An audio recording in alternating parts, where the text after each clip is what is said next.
नमस्कार। मैं स्नेहा, आपकी होस्ट, एक बार फिर से आपका स्वागत करती हूँ आपके अपने चैनल डर का घर में। आज जो मैं कहानी आपके लिए लेकर आई हूँ, ये कहानी एक ऐसी कहानी है जो कि इंसान के लालच से भरी हुई है। इंसान एक ऐसी प्रवृत्ति जिसके अंदर की इच्छाएं कभी कभी भी खत्म नहीं होती। चाहे उसे कितना भी मिल जाए, हमेशा वो उसके लिए कम ही पड़ता है और उसे हमेशा उससे ज़्यादा, उससे बढ़कर कुछ चाहिए ही होता है। आज की ये कहानी है अमर की। अमर जो कि एक काफ़ी रईस खानदान का लड़का था, जिसकी ज़िंदगी में किसी भी चीज़ की कोई कमी नहीं थी। ये कहानी और ये बात आज से करीब 70 से 80 साल पुरानी है। उस वक्त जब जमींदारों का राज चला करता था। अमर भी ऐसे ही एक बहुत बड़े जमींदार परिवार का लड़का था, जिसको पुश्तैनी जायदाद में इतना कुछ मिला था कि शायद उसकी 7 पीढ़ियां भी अगर बैठ कर खाती तो कभी कम नहीं पड़ता। लेकिन ये चीज़ें आपके ऊपर तब लागू होती हैं जब आप किसी अच्छी चीज़ों के हिसाब से उन पैसों को खर्च करें, समझदारी से उन पैसों का उपयोग करें। लेकिन बड़े ऊंचे खानदान के होने के वजह से अमर के अंदर कुछ खामियां भी थीं, जिन खामियों की वजह से धीरे धीरे अमर की ज़िंदगी में उन पैसों की कमी होने लगी। उसने उन चीज़ों की वजह से धीरे धीरे अपनी पुश्तैनी जायदाद लुटानी और खर्च करनी शुरू कर दी। नाम और रुतबा आज भी वही था, लेकिन धीरे धीरे धन कोष खाली होने लगा। उसके साथ साथ ज़मीनें भी बिकने लगी। ज़मीनों के बिकने के वजह से धीरे धीरे आसपास के लोगों को, गांव में सबको पता चलने लगा कि अब इनके पास ज़्यादा ज़मीन नहीं रह गई है। और वैसे भी ऐसी आदतें बहुत लंबे समय तक छुपती नहीं हैं, जिससे गांव वालों को धीरे धीरे ये बात भी पता चल गई कि उसकी इन्हीं बुरी आदतों के वजह से आज जब वो ज़मीनें बेचता है तो वो उन्हें किसी भी कीमत पर बेच देता है, मतलब कम से कम कीमत पर, जिसके वजह से अब धीरे धीरे ऐसी हालत हो चुकी थी कि अब तो शायद ना के बराबर ही ज़मीन बची हो बेचने और अय्याशी करने के लिए। एक दिन ऐसे ही जब अमर ने अपने सहायक को ये कहा कि उधर किसी जगह का नाम लेकर वो वाली ज़मीन बेच दो और उसके पैसे लाकर मुझे दो, वो चुपचाप सर झुकाकर अमर के सामने खड़ा रहा। और थोड़ी देर बाद जब अमर ने चीखते हुए वापस से उसे वही आदेश दिया, तब उसने अमर के सामने डरते डरते मुंह खोला। उसने कहा, हुकुम, वो ज़मीन तो कब की बिक गई, आपको शायद याद नहीं है, लेकिन अब हमारे पास ज़मीनें भी नहीं बची जो कि हम बेचकर अपना खर्चा चला सकें। ये बात सुनते ही अमर जैसे गुस्से में तमतमा उठा। उसने सामने रखा हुआ फूलदान उठाकर अपने उस सहायक की तरफ फेंका और उसे जोर से डांट कर चिल्लाते हुए वहां से जाने के लिए कह दिया। अब धीरे धीरे अमर के दिमाग में यही बातें चलने लगी कि अब वो क्या करेगा और अब किस तरह से उसकी सारी ज़रूरतें पूरी होंगी। वो ज़रूरतें जो कि शायद ज़रूरतें थी भी नहीं, लेकिन उन चीज़ों का वो इतना ज़्यादा आदी हो चुका था कि उन चीज़ों के बगैर रहना अब उसके लिए उसको नामुमकिन सा लगने लगा था। आज वो इतना परेशान था कि शायद वो पैसे के लिए किसी की हत्या भी कर सकता था। इसी परेशानी में, जिसका कोई हल उसको नज़र नहीं आ रहा था, वो गांव के जंगल की तरफ घूमने के लिए निकल चुका था। दोपहर का वक्त था। कहते हैं दिन के वक्त ऐसी शक्तियां आपके आसपास नहीं होती, लेकिन ऐसा गलत है। ऐसी शक्तियाँ आपके आसपास तब भी हो सकती हैं जब हम और आप सोच भी नहीं सकते। ये उनकी इच्छा के ऊपर डिपेंड करता है कि वो कब आपके सामने आना चाहते हैं। और अमर की जिंदगी में शायद ऐसी कोई शक्ति प्रवेश करने का मौका ढूंढ रही थी। इस वजह से जब वो जंगल की तरफ काफी अंदर अपनी इन्हीं चिंताओं को लिए हुए आ चुका था, तब उसे अचानक ध्यान आया कि वो तो जंगल में आकर रास्ता भूल चुका है और अब उसे यहाँ से वापस जाना चाहिए। वो जैसे ही वापस जाने के लिए मुड़ा, अचानक उसके सामने एक बहुत बूढ़ा व्यक्ति, जो कि सीधा खड़ा भी नहीं हो पा रहा था, वो एक मजबूत से डंडे के सहारे झुककर धीरे धीरे आगे बढ़ रहा था। और जब अमर पीछे की तरफ मुड़ा तो उसने देखा वो बूढ़ा भी चलता हुआ उसी के तरफ आ रहा है। अमर को थोड़ा आश्चर्य तो हुआ, क्योंकि अभी जब वो जंगल में प्रवेश कर रहा था तब उसके आगे पीछे दाएं बाएं कहीं भी कोई भी इंसान नहीं था। फिर ये अचानक यहाँ पर कैसे आ गया? लेकिन अमर ने उस पर ज़्यादा ध्यान ना देते हुए आगे बढ़ने की कोशिश की। और अमर जैसे ही उससे आगे बढ़ने की कोशिश करने लगा, उस बूढ़े व्यक्ति ने तुरंत अमर का नाम लेते हुए उसे रोका और कहा, अमर, कहाँ जा रहे हो बेटा?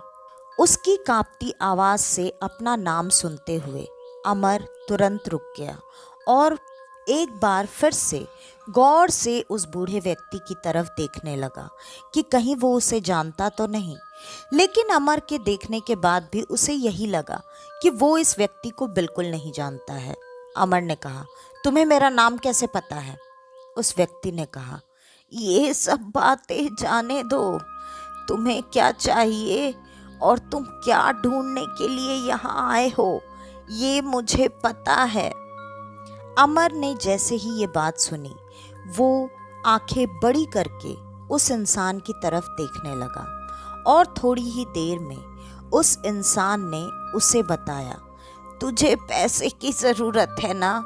तुझे जितना पैसा चाहिए वो तुझे मिल सकता है, मैं तुझे दिला सकता हूँ।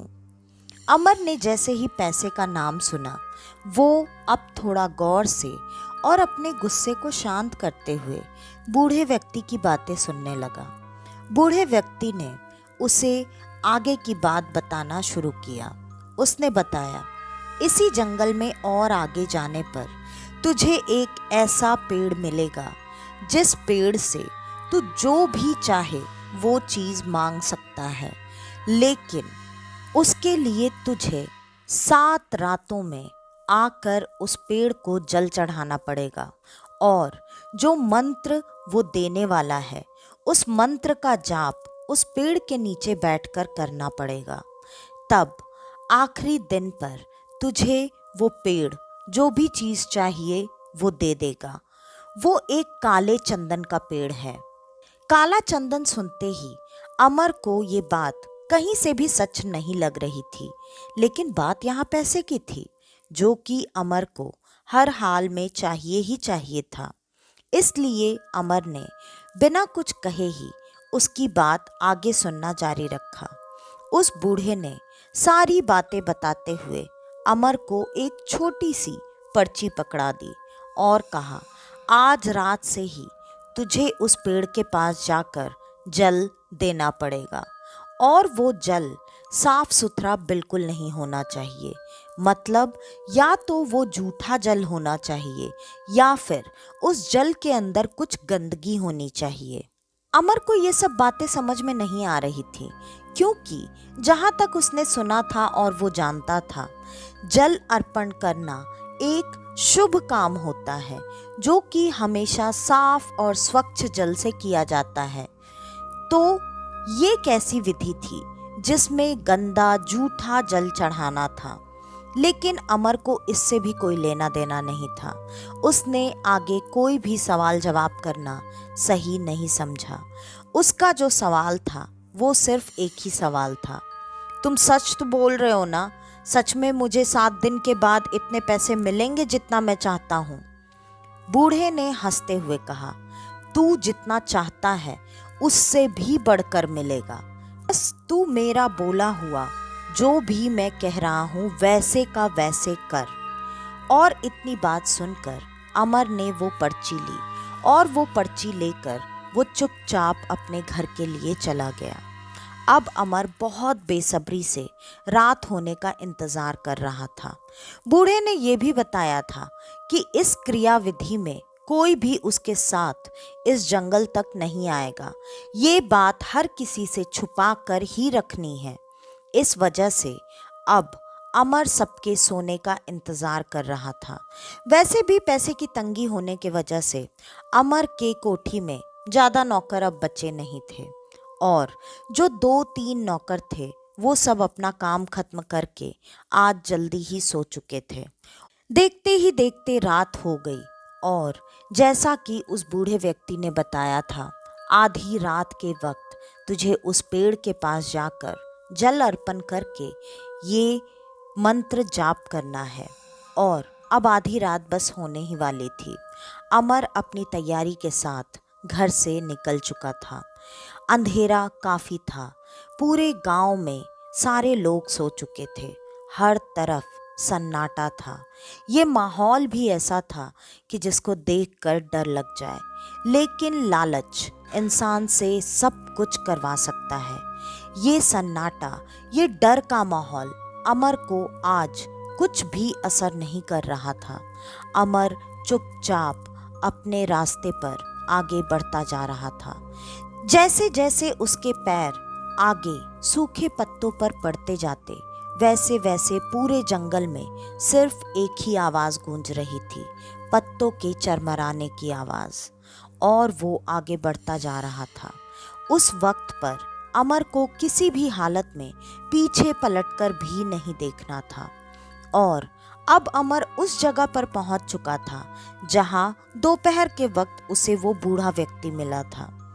अब अमर को उससे आगे का रास्ता ढूंढ कर तय करना था। अमर को जो दिशा बताई गई थी, अमर उसी रास्ते में उसी दिशा पर आगे बढ़ चुका था। थोड़ी ही दूर आगे चलने के बाद उसे सच में जंगल के बीचों बीच एक काला, बहुत ही ऊंचा सा मोटा पेड़ दिखाई दिया। लेकिन अजीब बात ये थी, इस पेड़ के तनों पर एक भी पत्ते नहीं थे। उस पेड़ को पहचानने का कोई भी जरिया नहीं था कि क्या वो सच में चंदन का ही पेड़ है। लेकिन जैसा कि बूढ़े ने बताया था, उस पूरे जंगल में उतना अजीब पेड़ और कोई भी नहीं था। जैसे उस पेड़ के ऊपर एक भी पत्ते नहीं थे, शायद ये उसी पेड़ का प्रभाव था कि आसपास की थोड़ी दूरी तक किसी भी पेड़ पौधे में कोई भी पत्ते नहीं दिखाई दे रहे थे। जो जमीन पर लगे हुए छोटे छोटे पौधे थे, उन सबको देखकर ऐसा मालूम पड़ता था जैसे वो सूखे बेजान से हैं। और अमर धीरे धीरे आगे उस पेड़ के पास बढ़ गया। वो जब उस पेड़ के पास आगे बढ़ रहा था, तब अमर को ऐसा महसूस हो रहा था जैसे उसे कोई शक्ति वहां आने से रोक रही है। लेकिन अमर वहां आगे किसी तरह बढ़कर उस पेड़ की जड़ तक अब पहुंच चुका था। उसने उस पेड़ की जड़ में साथ लाया हुआ जल अर्पित कर दिया। जैसे ही अमर ने ऐसा किया, उसे एक भयानक हंसी की आवाज सुनाई दी। लेकिन जैसा कि अमर को बताया गया था, उसे पीछे नहीं मुड़ना था। वो बात अमर के दिमाग में अच्छे से बैठी हुई थी, इसलिए उसे डर तो लगा, लेकिन उसने एक बार भी पलट कर देखने की कोशिश नहीं की। और उस भयानक हंसी से लगा जैसे वो पूरा का पूरा जंगल एक साथ कांप उठा है। उसके साथ साथ अमर की भी वैसी ही हालत थी। लेकिन अमर तब भी चुपचाप उस पेड़ के नीचे बैठकर और उस मंत्र का जाप जितनी बार बताया गया था उतनी बार करने लगा। अमर जैसे जैसे उस मंत्र का जाप कर रहा था, वैसे वैसे उसे काफी कुछ अजीब अजीब सा महसूस हो रहा था। अमर को अब डर लग रहा था। उसे बार बार ऐसा लग रहा था कि वो इस मंत्र का जाप ना करे और यहाँ से उठकर भाग जाए। लेकिन उसे कहीं ना कहीं ये जाप करते हुए जो चीजें महसूस हो रही थीं, कहीं ना कहीं अब उसके मन में ये भी बात आ रही थी कि अगर सच में ऐसा कुछ हो रहा है, मतलब मेरी इच्छा भी पूर्ण जरूर होगी। और वो तब तक उस जाप को करते रहा जब तक कि जितनी गिनती बताई गई थी उतनी पूरी नहीं हुई। जाप खत्म करने के बाद वो वहाँ से उठकर सीधा अपने घर के तरफ चला गया, बिना किसी भी तरफ देखे या पीछे मुड़े। अमर अपने घर पर पहुंच चुका था। अब अमर रोज इसी तरीके से ये काम करने लगा। आज 5वां दिन था। 5वें दिन जब अमर उस जंगल की तरफ बढ़ रहा था, तब बार बार अमर को ऐसा लग रहा था जैसे उसके कदमों के साथ बिल्कुल बराबर में कोई और भी चल रहा है। अमर को ये बात वहम लगे ऐसा तो हो ही नहीं सकता था, क्योंकि वो लगातार 4 दिन से आ रहा था। लेकिन उसके साथ ऐसा बिल्कुल कभी नहीं हुआ था जैसा कि आज हो रहा था। अमर जब जब जैसे जैसे कदम उठाता और रखता, दूसरे पैर की भी आवाज ठीक वैसे ही उसे साफ साफ सुनाई दे रही थी। लेकिन 4 दिन तक ये प्रक्रिया करने के बाद अमर के मन में कहीं ना कहीं अब ये बात बैठ चुकी थी कि बहुत जल्दी उसे उसके हिसाब से चाहा हुआ धन मिलने वाला है। और इस लालच में अमर बिना कुछ सोचे थोड़े वक्त तक डरने के बाद धीरे धीरे नहीं बल्कि अब जल्दी जल्दी और तेज कदमों से उस पेड़ की तरफ आगे बढ़ने लगा। अमर उसी तरह से उस पेड़ के पास पहुंच चुका था। आज भी उसने रोज वाली प्रक्रिया खत्म की और खत्म करके जब वापस लौटने लगा, तो वापस लौटते वक्त उसे ऐसा लगा जैसे बार बार पीछे से कोई उसका नाम पुकार रहा है। लेकिन अमर उस नाम को सुनते हुए भी चुपचाप आगे की तरफ बढ़ता गया। उसने पलटकर देखने की कोशिश भी नहीं की। अमर घर पर आ चुका था और अब सिर्फ 2 दिन और बचे थे। अमर ने 6ठा दिन भी पूरा कर लिया था। आज 7वां दिन था। 7वें दिन पर आज अमर को पता नहीं क्यों, लेकिन उसकी तबीयत ठीक नहीं लग रही थी। अमर को ऐसा लग रहा था कि शायद वो जंगल में इतनी दूर तक पैदल चलकर नहीं पहुंच पाएगा। लेकिन अमर ने खुद के मन को संभाला और जैसे तैसे आज बहुत ही छोटे छोटे कदमों के साथ वहां उस पेड़ तक पहुंच चुका था। लेकिन ये कैसा कमाल था, उस पेड़ तक पहुंचते ही अमर को अचानक ऐसा महसूस हुआ जैसे उसकी तबीयत बिल्कुल ठीक हो चुकी है।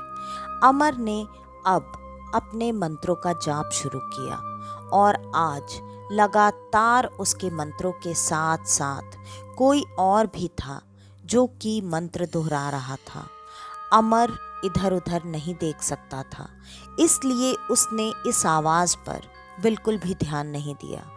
वो जल्दी से अपने मंत्रों को खत्म करना चाहता था, क्योंकि उसे पता था इन मंत्रों के जाप को खत्म करते ही कोई तो चमत्कार होने वाला है, जिससे कि मुझे बहुत सारा धन मिलने वाला है।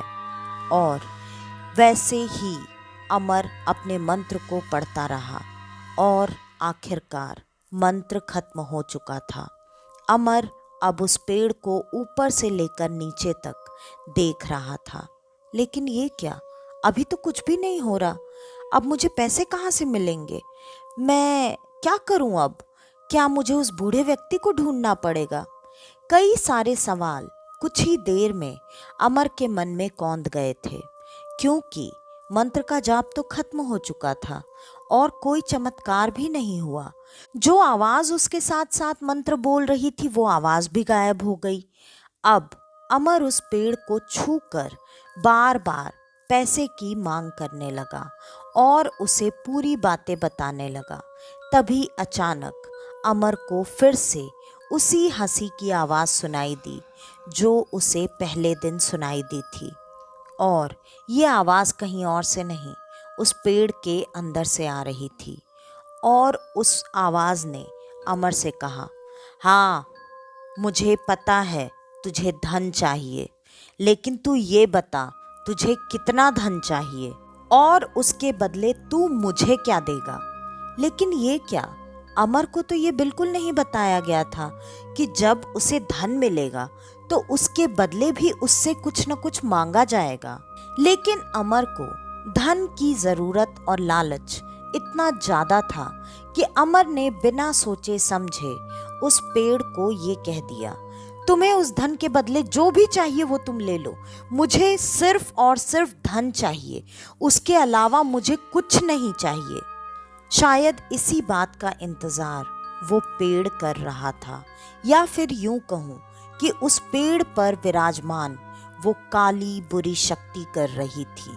अमर के इतना कहते ही उस पेड़ से वापस से वही भयानक सी हंसी गूंज गई और उस पेड़ का जवाब आया, जा, तेरे घर में तुझे जितना धन चाहे उतना धन मिलेगा, लेकिन कल रात इसी वक्त मैं तुझसे जो मांगूंगा वो तू मुझे देगा, वरना तेरे पास से वो सारा धन जैसे आया है वैसे ही गायब हो जाएगा।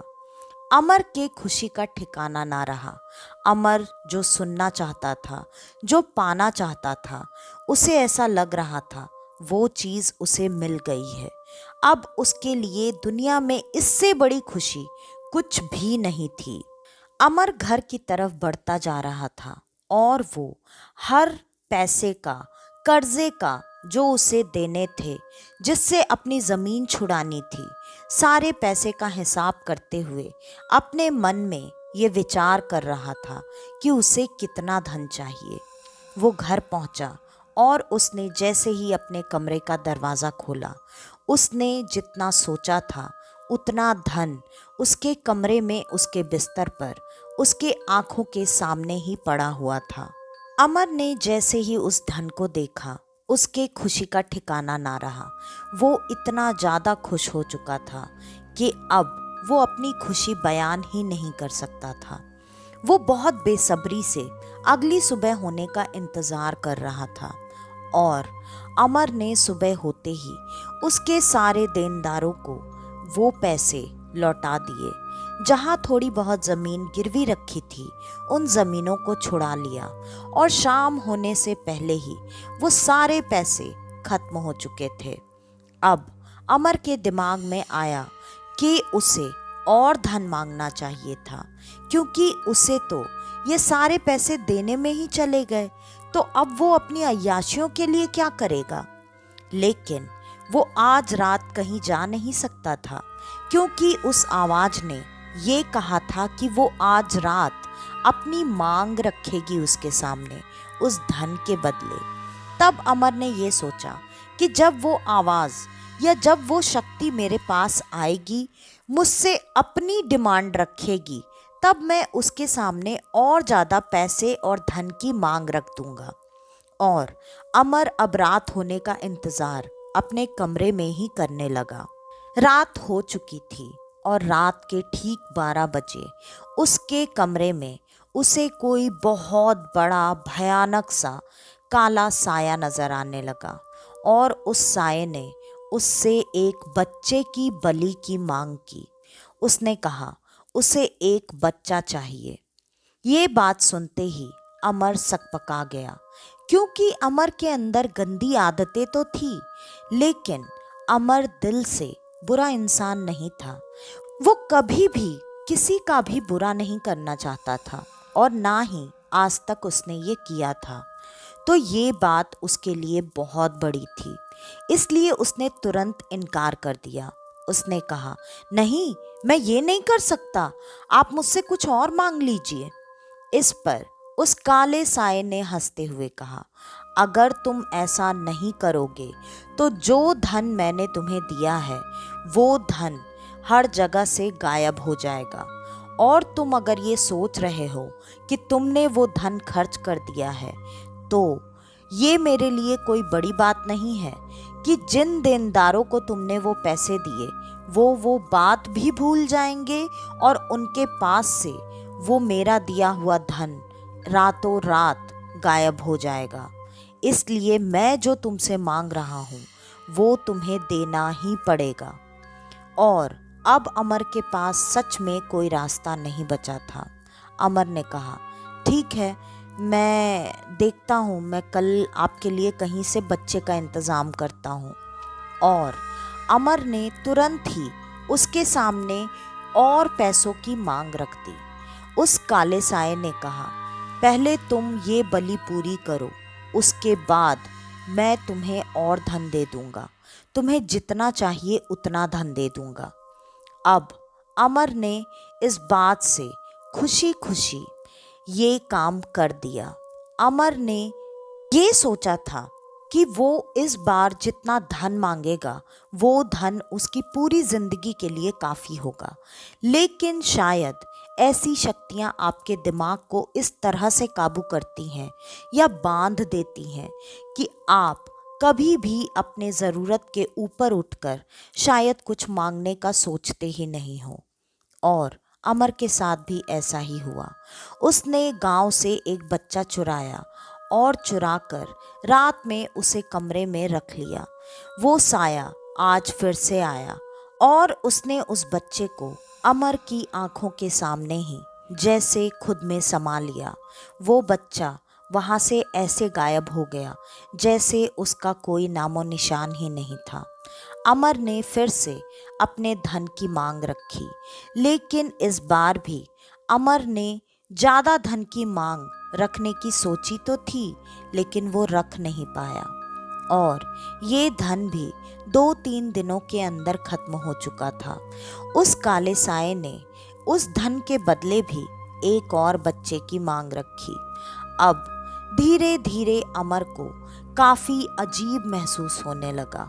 अमर इन चीज़ों से अब काफ़ी परेशान हो चुका था और अमर इतना ज़्यादा दुखी रहने लगा कि ना तो उसका खाने में मन लगता ना पीने में। उसे बार बार उन्हीं बच्चों के चेहरे अपने आँखों के आगे नाचते हुए दिखाई देते थे, क्योंकि धन के लालच में अभी तक उसने 3 बच्चों की ऐसे ही बलि दे दी थी। अमर इस चीज़ से अब अंदर ही अंदर इतना ज़्यादा घुटने लगा था कि उसे ऐसा लगने लगा कि शायद उसे अब धन का लालच छोड़ देना चाहिए। लेकिन इन शक्तियों के पास जाना तो बहुत आसान होता है, इन शक्तियों से दूर जाना मुश्किल ही नहीं, कभी कभी नामुमकिन भी होता है। शायद अमर के साथ भी कुछ ऐसा ही हो रहा था। अमर का लालच हर बार उसके दिमाग पर इस तरह से हावी हो रहा था कि अमर बार बार धन की लालच में आ जाता और वो धीरे धीरे बच्चों की बलियां देता जा रहा था। जब रात के वक्त अमर उस बुरी शक्ति, काली शक्ति के आसपास होता था, तब वो चीज़ें उसे परेशान नहीं करती थीं। लेकिन वो शक्ति जैसे ही उस बच्चे को निगलकर वहाँ से गायब होती, अमर के ऊपर उन चीज़ों का असर हावी हो जाता। वो गिल्ट में डूबता जा रहा था। वो काफ़ी परेशान हो गया था। उसे अब ऐसा महसूस हो रहा था जैसे वो किसी जाल में फंस चुका है। अब अमर उन चीज़ों से छुटकारा पाना चाहता था, इसलिए आज उसने ये तय किया कि वो उस जंगल में फिर से जाएगा और जाकर उन बूढ़े बाबा को ढूंढकर उनसे इस बारे में बात करेगा कि उसकी मुक्ति इस लालच से कैसे हो सकती है। लेकिन उसने बाबा को ढूंढते हुए सुबह से शाम कर दी। बाबा का कोई अता पता नहीं चला। अमर अब इतना हताश, इतना निराश हो चुका था कि अमर को अब कोई रास्ता नज़र ही नहीं आ रहा था। अमर अब करे तो क्या करे। अमर ने जो इतने बच्चों की बलि दी थी, अमर अब ऐसी हालत में भी नहीं था कि वो इस बारे में किसी और से बात करे, किसी और से सलाह मशवरा करे। अमर बहुत ज़्यादा परेशान हो चुका था। हर रात अब यही होने लगा था। अमर अभी तक गांव के लगभग 10 बच्चों की बलि दे चुका था और गांव में इस बात से पूरी तरह से हड़कंप मच चुका था। बच्चे कहाँ और कैसे गायब हो रहे थे, किसी को भी कुछ भी पता नहीं चल रहा था। लोगों ने तरह तरह की बातें बनाना शुरू कर दी थी और उनमें से कुछ लोग तो बाबा या किसी तांत्रिक के पास जाकर इन चीज़ों के लिए मदद मांगने का सोच रहे थे। अमर ऐसे ही गांव में एक बार ढूंढ रहा था किसी बच्चे को। तब उसके कानों में ये बात पड़ी कि वो सब मिलकर एक ऐसे तांत्रिक बाबा के पास जाने वाले हैं, जो तांत्रिक बाबा किसी भी बात को तुरंत जान जाते हैं और अगर ऐसी कोई शक्ति हो तो उससे छुटकारा भी दिलाते हैं। अमर को कहीं ना कहीं वो उनकी आखिरी उम्मीद दिख रहे थे। अमर ने गांव वालों से उन तांत्रिक बाबा का पता जानने की कोशिश की। गांव वालों ने बता दिया कि वो तांत्रिक बाबा कहाँ मिलेंगे। अमर भागता भागता उनके पास पहुंच चुका था और अमर ने जैसे ही उन बाबा के सामने जाकर हाथ जोड़ा, बाबा ने तुरंत कहा, तू मेरी नज़रों के सामने से चला जा। तू दूषित है और तुझ पर जिस आत्मा का प्रकोप है वो बहुत शक्तिशाली है। वो सिर्फ तुझसे छोटी छोटी बलियां लेकर नहीं मानने वाला, तू उससे छुटकारा पाने के लिए आया है। तू जैसे खुद उस तक चलकर गया है, तेरा छुटकारा उससे कभी नहीं हो सकता। तेरा छुटकारा सिर्फ और सिर्फ तभी होगा जब तेरी मौत होगी। और इस बात से अमर काफी निराश हो चुका था। उसने बाबा के आगे रोया, गिड़गिड़ाया, उनसे मदद मांगने की कोशिश की, लेकिन बाबा ने कोई भी मदद नहीं की और उन्होंने यही कहा कि उस भयानक शक्ति को उस पेड़ में उनके गुरु ने किसी तरह से कैद किया था। तेरी बलि, तेरे पूजा और जल चढ़ाने के वजह से वो आत्मा अब कैद हो गई है। वो शिकार करने के लिए तेरा माध्यम इस्तेमाल कर रही है और तूने जो गलती की है उस चीज का कोई भी भुगतान नहीं है सिवाय तेरी मौत के। अमर अब अपनी गलती पर पछता रहा था। वो कुछ भी नहीं कर सकता था। अमर चुपचाप निराश होकर घर पर आ चुका था। उसके कानों में लगातार बार बार बाबा की बात घूम रही थी। उसे अब इस बात का एहसास कुछ ज़्यादा ही हो रहा था कि उससे कितनी बड़ी गलती हुई। एक तो उसने उस शक्ति को उस तरह से पूजा करके आज़ाद किया, दूसरा उसके भोग के लिए इतने सारे बच्चे, मासूम बच्चों की बलि चढ़ा दी। अब सच में अगर उसे इस चक्र से बचना है तो उसे अपनी जान ही देनी पड़ेगी। आज अमर सच में इतना परेशान हो चुका था कि उसने खुद की जान लेने की ठान ली और आखिरकार इस चक्र को समाप्त करने के लिए उसने खुद का बलिदान कर दिया, या फिर यूं कहूँ कि खुद को खत्म कर लिया। और उसके खुद को खत्म करते ही पूरे गांव में पता नहीं कैसे लेकिन ये बात फैल चुकी थी कि ऐसी काली शक्ति को अमर ने आज़ाद कर दिया है। और अमर के मरते ही लोग उन्हीं तांत्रिक बाबा के पास पहुंच चुके थे और जैसा कि तांत्रिक बाबा ने पहले ही बताया था कि वो शक्ति को वापस से बांधना तब तक संभव नहीं है जब तक अमर अपनी जान नहीं देता, क्योंकि अमर के जान देने के बाद वो शक्ति किसी और को माध्यम बनाकर अपनी बलियां लेता रहेगा। इस वजह से अब उन बाबा ने अपनी पूजा विधि और अपनी शक्तियों से वापस से उस काली शक्ति को उसी काली पेड़ में बांध दिया। लेकिन कहते हैं आज भी वो काला पेड़ वहीं पर है और वो अमर जैसे ही किसी का इंतज़ार कर रहा है। तो आज की ये कहानी यहीं पर ख़त्म होती है। आपको हमारी आज की ये कहानी कैसी लगी हमें कमेंट करके ज़रूर बताइएगा। और अगर आपको हमारी ये कहानियाँ पसंद आती हैं तो ज़्यादा से ज़्यादा हमारी इन कहानियों को शेयर करें। अगर आप हमारे इस चैनल पर आज पहली बार आए हैं तो हमारे इस चैनल को लाइक, शेयर और सब्सक्राइब करना बिल्कुल ना भूलें। और अगर आप अपना फीडबैक मुझे देना चाहते हैं तो प्लीज़ कमेंट करके अपना फीडबैक मुझे ज़रूर दें, क्योंकि मुझे आप सबके फीडबैक से बहुत हिम्मत मिलती है और ये पता चलता है कि आप सब मुझसे कितना प्यार करते हैं। और अगर आप अपनी कोई कहानी हमारे साथ शेयर करना चाहते हैं तो डिस्क्रिप्शन में दिए ईमेल आईडी या इंस्टा आईडी पर आप हमें आपकी वो कहानी भेज सकते हैं। तो आज के लिए बस इतना ही। मैं स्नेहा, आपकी होस्ट, आज के लिए लेती हूँ अलविदा।